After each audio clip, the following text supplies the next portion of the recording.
Plusieurs centaines d'auteurs, version numérique, version papier, sur le site Librairie Numérique Monaco.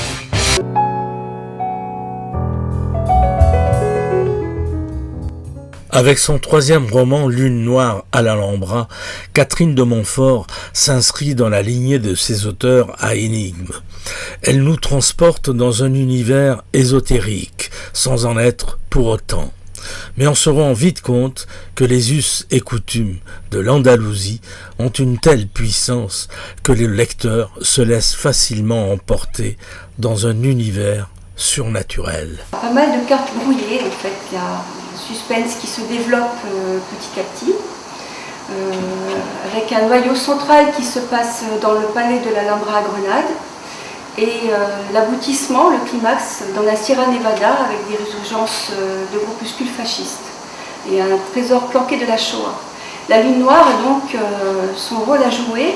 Une fois tous les 10 ans, la Sierra Nevada se couvre de fleurs jaunes, qui illumine la Sierra, donne une petite connotation plus agréable de lumière par rapport au titre de la Lune noire. Il faut savoir qu'il y a des touristes qui vont disparaître. Chaque année, les touristes disparaissent dans la Sierra Nevada au moment où il y a une conjonction de lune noire avec Vénus et Uranus. Il va leur arriver des choses, il va y avoir des groupuscules fascistes qui se sont planqués dans la Sierra, avec une disparition de trésors de la Shoah. Et mes personnages vont se trouver impliqués dedans. Ils ne pourront pas s'échapper d'un petit village en Nid-d'Aigle, qui est dans la Sierra Nevada. Ils vont se trouver aux prises avec un général franquiste et avec un mussolinien et un hitlérien. Ils ne vont pas être enlevés, mais ils vont pouvoir voir des choses, en fait, des sortes de métempsychoses, des choses comme ça. Et ils vont penser que ce sont des phénomènes hallucinogènes.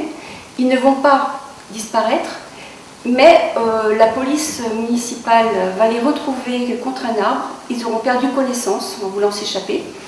Et eux-mêmes ne sauront pas ce qui est vraiment arrivé. En fait, ils vont se retrouver rapatriés en France, dans des hôpitaux. Est-ce que vous avez voulu écrire un livre avec une connotation fantastique? Oui, il y en a. Tout à fait. Dans mes livres, il y en a toujours. Et là, il y a une connotation fantastique. Cependant, c'est cette fantasmagorie que mes personnages vont vivre. Ils vont s'en échapper, ils vont vivre ceci. Mais malgré tout, il y a des procès qui ont été faits par rapport à ce genre de choses que je ne peux pas dévoiler. Il y a eu des procès en Espagne, en France, dernier en 1551, en Angleterre aussi, ce qui prouve que ces choses, ces métempsychoses existent. Retrouvez plusieurs centaines d'auteurs, version numérique, version papier, sur le site Librairie Numérique Monaco.